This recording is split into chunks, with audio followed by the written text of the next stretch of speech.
Kalau kemarin kita bahas bagaimana Singapura membangun tentara yang disiplin dan siap mati, sekarang kita bahas satu hal yang lebih gelap. Bagaimana mental itu dibentuk sejak bangku sekolah. Satu ujian di umur 12 tahun bisa mengunci masa depan kamu selama puluhan tahun. Di Singapura, kegagalan di satu ujian sekolah dasar bisa menentukan kamu jadi siapa seumur hidup. Ujian ini namanya PSLE. Bukan sekedar ujian kelulusan, tapi sistem penyortiran nasional. Ini bukan pendidikan. Ini adalah mesin jagal yang langsung membuang kamu ke tempat sampah kalau kamu telat berkembang 1 detik saja. Singapura tidak sedang membangun manusia. Mereka sedang merakit komponen industri. Setiap tahun, sistem ini membuang ribuan potensi hanya karena mereka tidak muat dalam cetakan sempit pemerintah. Kita sering memuji mereka sebagai juara dunia, tanpa sadar bahwa piala itu dibayar dengan depresi dan trauma yang tidak akan pernah sembuh. Jangan tertipu sama gedung mengkilap dan skor pisah mereka. Ada harga manusia yang sangat mahal di balik itu semua. Banyak dari kita melihat Singapura cuma dari gedung pencakar langit dan gaji dolarnya yang tinggi. Kita tertipu sama hasil akhir. Kita melihat piala di etalase, tapi kita tidak pernah tanya seberapa banyak darah yang tumpah di lapangan. Masalahnya, kesuksesan Singapura itu mahal sekali harganya. Mereka menukar kebahagiaan masa kecil dengan angka GDP. Kamu harus paham, di balik statistik yang hebat itu, ada budaya kompetisi yang tidak sehat. Anak-anak di sana tidak belajar untuk mengerti dunia. Mereka belajar untuk menaklukkan soal ujian. Mereka tidak didorong untuk bertanya, tapi didorong untuk menjawab dengan benar dan cepat. Apakah itu benar-benar sukses? Atau cuma perbudakan modern berbaju seragam sekolah? Kita harus berhenti melihat hasil akhir tanpa melihat proses yang merusak jiwa pelakunya. Di sana, sistem sudah memisahkan mana produk unggulan dan mana produk cacat sejak SD. Bayangkan, umur 12 tahun, kamu sudah diberi label. Kamu masuk jalur cepat atau jalur lambat. Coba kamu bayangkan jadi anak umur 10 tahun. Kamu baru pulang sekolah, tapi bukannya main, kamu harus duduk di meja belajar sampai jam 10 malam karena besok ada ujian penentuan. Saya pernah dengar cerita tentang seorang anak di sana yang prestasinya sedikit saja turun, lalu dia langsung dipindah ke kelas dengan level lebih rendah. Di sekolah itu, kelasnya dibedakan pakai warna. Dia yang tadinya di kelas hijau, tiba-tiba harus pakai atribut yang menandakan dia anak kelas merah. Di kantin, teman-temannya melihat dia seolah-olah dia punya penyakit menular.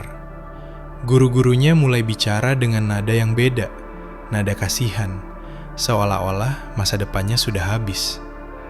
Itu baru umur 10 tahun, tapi mentalnya sudah dihancurkan oleh label produk gagal. Trauma seperti itu tidak hilang cuma karena kamu akhirnya dapat kerja di bank ternama. Trauma itu menetap, bikin kamu jadi orang dewasa yang selalu merasa tidak cukup, sekeras apapun kamu bekerja.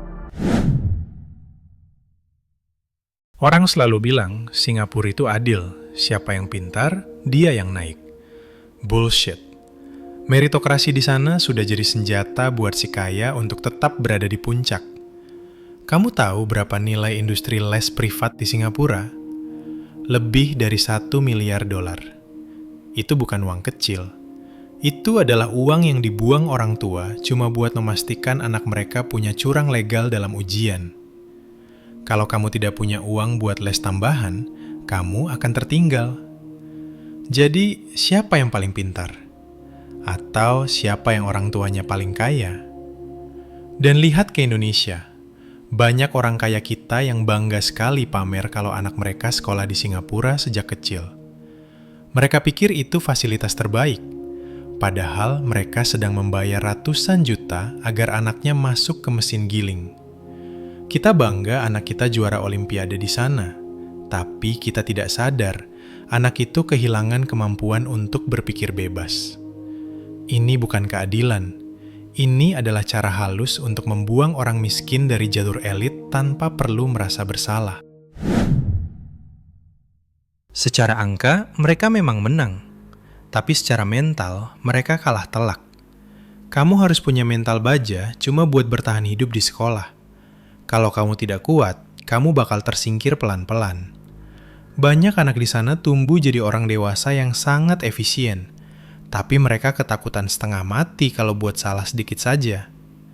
Kreativitas itu butuh ruang untuk salah. Inovasi itu butuh keberanian buat gagal. Tapi di sistem ini, gagal berarti kiamat. Akhirnya, mereka menghasilkan jutaan pelaksana yang hebat, tapi nol besar dalam hal visi.